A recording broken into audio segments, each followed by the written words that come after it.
Welcome to Your Wealthy Self with me, Regina Martinelli. This show is about money and a whole lot more. Here we focus on you being able to expand your capacity for money, for success and abundance and inner wealth, for you to have what's important to you inside and out so you can feel like your wealthy self. This show is about honoring your wholeness, that you are enough just as you are to have what's most important to you, to have life be that grand adventure that you want it to be, in whatever flavor that is for you. What's important to you might be the freedom to have more success, money, and abundance, or own the success and money that you already have without guilt or shame. Or maybe it's the ease in being yourself, comfortable in your own skin without having to apologize for who you are. Or more certainty in your sense of purpose and the path that you're on. Or feeling daily joy and fulfillment within yourself. Whatever it is, it's most important to you. And it may be having a big bank account, a large house, uber successful, whatever that is, that makes you feel both wealthy inside and out. Because this show, we stand in that you can create that, whatever it is for you. And you can do it without struggle. You can do it with ease and certainty. We look at all of this through the lens of money. People ask why? Because money is a spiritual highlighter, believe it or not. It reveals how we engage with the world. It's one way that we engage with the world. It really highlights how much you will allow yourself to have, how easily you will allow those things to show up and come to you that you want. It also highlights how much struggle you feel you need to have subconsciously to deserve your money or your success or your happiness. We're going to talk more about that. That seems a little bit, that's a new concept for you. Because often we don't feel worthy of the success we desire, or the success we've already accumulated. When this happens, we'll actually augment our worth by creating more struggle in our lives. If we're really successful financially, maybe money is not something that is hard for you to come by, then you may blow up your relationships. You may blow up your personal romantic relationships, your family relationships, your working relationships. Because if we don't feel worthy of what we have, we will usually subconsciously blow up another part of our life. And there's this part about augmenting our worth by creating struggle in our lives to feel like it was worth it. Like I sacrificed my marriage and my relationships and my friendships so that I could have this success. This is where I hear people say, I am successful and I sacrificed a lot to get here, but it was worth it. Or you have to work hard for your money, put your time in, no pain or no gain. Now, this isn't to say that there's anything wrong with hard work. It is totally fine to work hard for your money. If that is what you want, if that's the experience you want, then have it. But if you're like me and you want it to be easier, you don't want to have so much struggle, there is things to do in creating what you want. It doesn't have to be hard. It doesn't have to be stressful. It doesn't have to be challenging in the way that we hold it in our culture and our society. Because none of these notions are the truth that you have to work hard for money. If you believe you have to work hard for money, then you will have to work hard for your money. In this show, we're actually revising these beliefs so you can have more of what you want, of what's important to you, with ease, certainty, and freedom, and a lot more fun. Money is an incredible lens when you want to do the deep work of self-appreciation, the certainty of purpose, the freedom to be yourself, and getting to a place of knowing you are enough and knowing your worth is the key to manifesting what you want with ease. So today we're going to talk about what if the universe is listening to you like Alexa does on your cell phone? Then it begs the question, if the universe is listening, then why haven't I gotten the things I most want yet? That's a fair question. I get it often in the work that I do with clients. Well, what if the universe is bringing you amazing gifts and opportunities, yet you cannot see them because there's something in the way of you seeing them for what they are? What I mean by this is, what if what the universe is bringing you is exactly what your limiting beliefs, safety patterns, and ancestral entanglements are asking for? And these blocks are actually what one part of your brain or yourself wants, and yet there's another part of you that doesn't want these same blocks. What I mean by this is, imagine if we were made up of lots and lots of different parts, and they were subconscious. Like There are parts of you that are responsible for digestion, parts that are responsible for your endocrine secretions. There's parts of you that are responsible for tracking for light, parts of you that are responsible for knowing your name and for attracting a mate. There's parts of you that are that prefer chocolate chip ice cream over Rocky Road ice cream. We are made up of all these different parts with all these different functions and purposes. Let's imagine this. If you start to see yourself this way, just for this show, follow this thread with me, if you will. There are also subconscious parts of you that are still 3 years old. And these very young parts of you are still tracking for your safety around authority figures. And there are parts of you tracking for the peace of mind and a balanced life that you want now as an adult. And each of these subconscious parts have a vote on where your energy, attention, and resources go. If you imagine this, then the groups of parts that have the most votes get more of your attention, energy, and resources, especially on the subconscious or unconscious levels. So coming from here, what if the universe is listening to the loudest voice or the parts of you that are the loudest with the most votes? I see this so often when there are different parts of someone trying to create an outcome, yet the methods of the subconscious is sabotaging what the other parts of this person are trying to create. For example, you may want to have clarity with what's next for you or a sense of freedom in expressing yourself without bumping up against the anxiety of fear, overwhelm, or confusion. Or maybe you want more money, yet when you get it, you spend it on things you thought you wanted but didn't really need. You feel guilt or shame about doing that. Or you want to promote your business services, yet you freeze up when it comes time to share your own viewpoints on social media or out in the world. You avoid really putting yourself out there. Or you, excuse me, you may want a relationship and then you start one with a wonderfully fine person, only to unknowingly derail it and feel regretful about losing that person when it's over. Or you may want to exercise more and eat healthy, yet instead of walking out the door to the gym, you sit yourself down on the couch, turn on Netflix, and start eating pizza. I've done this. These are all examples of when your subconscious parts outvote your conscious parts. So instead of you living out your adult self's version of how life could be and all of its fabulousness and all of its preferences, you are trapped by your much younger self's version of how life was from decades ago. Sometimes that younger self's version is when you believed you couldn't be yourself and you believed you couldn't have what you wanted because you weren't good enough, worthy, or desiring to have it. Or that version could be when it felt better to hide who you were than to face the heartbreak of rejection. Or it might have been when your much younger self decided it wasn't safe to be seen. This is a much younger version of your subconscious self, a part of you who is at odds with your adult conscious self in creating the abundance, clarity, freedom, expression, self-worth, success, and joy that you desire. So you may ask, how do you get your conscious self to win out with the most votes? How do you get your conscious self to win out with the most votes? Or the loudest voice? Right now, the popular technique is using willpower to override your mindset. And that's not one that is sustainable, in my opinion. Willpower doesn't work. One aspect of this is I don't like. Excuse me for a second. Is that it has a thread of shame that runs through it, as if you are not supposed to be this way. So you have to conquer these bad parts of yourself. Are we so sure they are bad?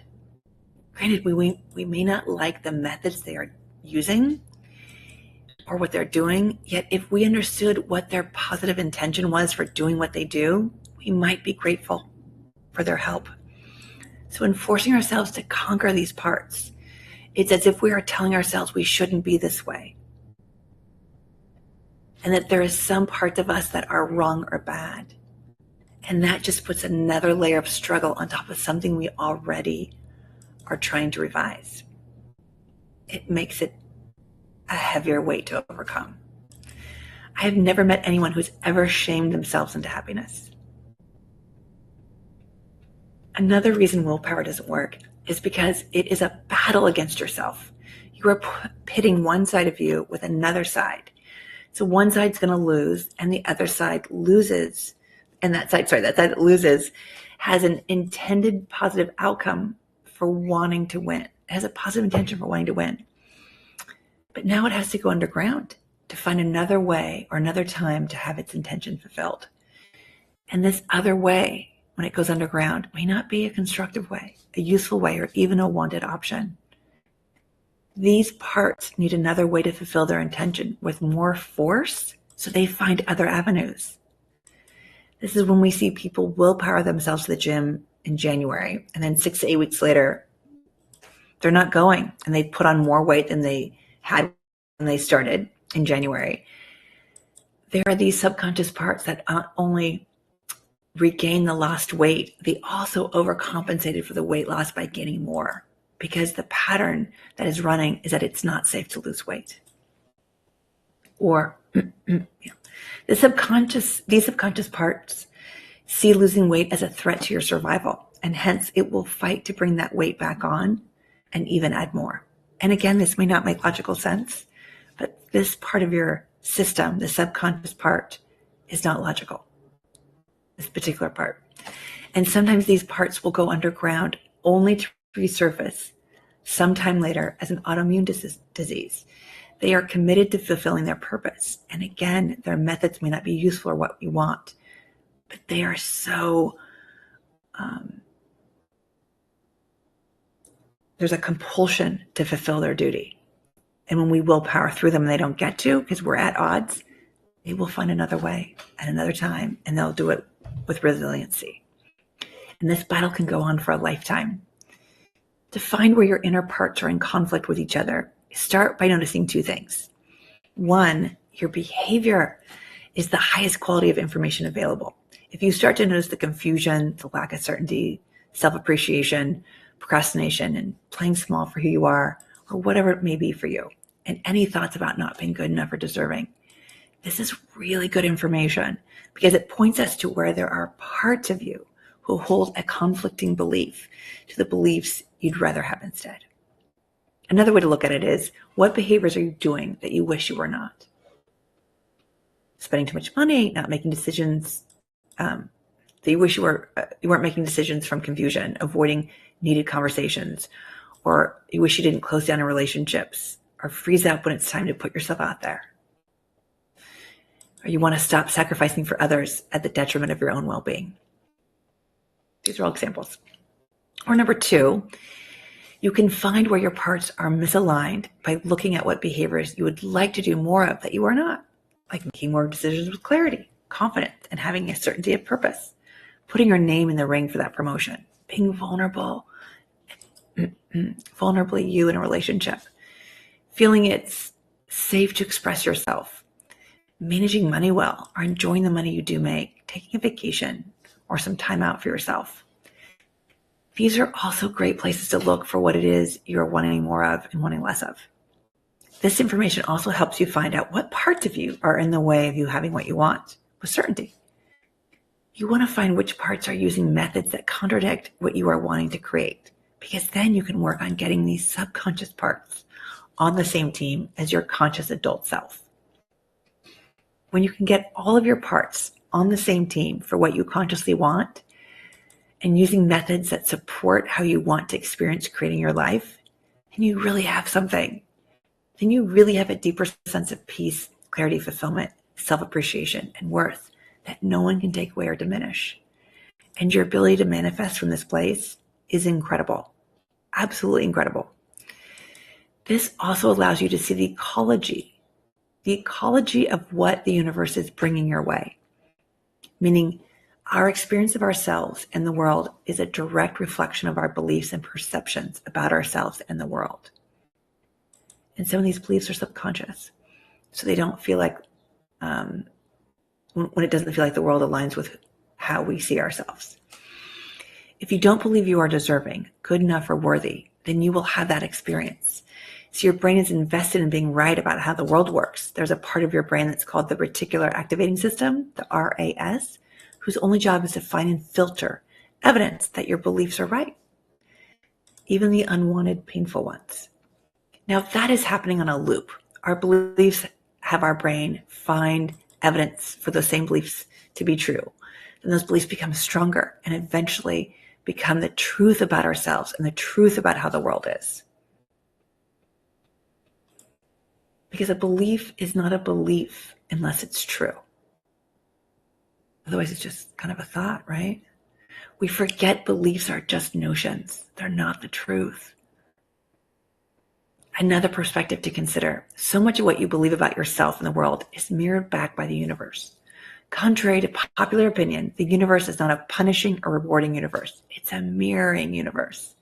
It's not one where you are good enough and then you get the prize of success, loving relationships, money, and freedom to be your unique self. No, the universe mirrors back to us what our internal self is broadcasting or transmitting outward. See, as creators, we have the opportunity to create our experience in this life. And with being a creator, you have free will as to what it is you want to experience. So if there are parts of you that are voting to have struggle, sacrifice, and stress in your life because that aligns with your family's beliefs or your safety patterning from your childhood, or even your ancestral entanglements, then that is a choice, a subconscious choice. All of these safety patterns, limiting beliefs, and generational bound entanglements get mirrored back to you in your everyday life.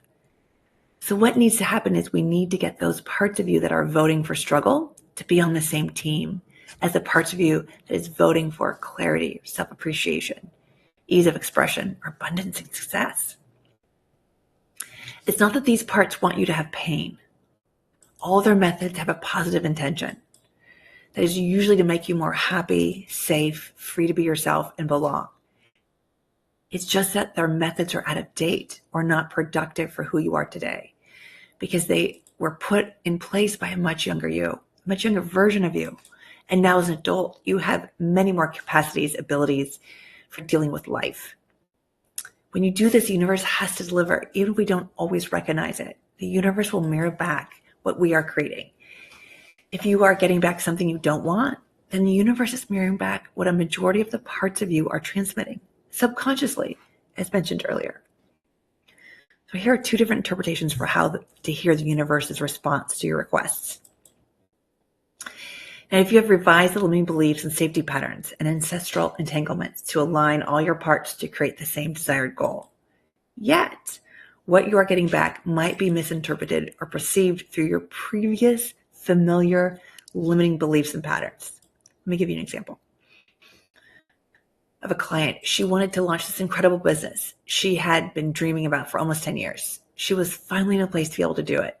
And as she was looking for funding for a location, she got turned down. Or she'd find a location, the storefront space that she wanted got rented before she got there. The first perspective she had was she saw this as a no from the universe, and she saw this as a not now, and that her timing was off. She would say, why can't I have what I want? With frustration, I want it now. Her interpretation of that, not the no to funding and the no to the available spaces to rent, was based on her childhood safety patterns that were running. There was a part of her that knows that knows how her family holds a belief that life is hard and that you have to work hard to have what you want.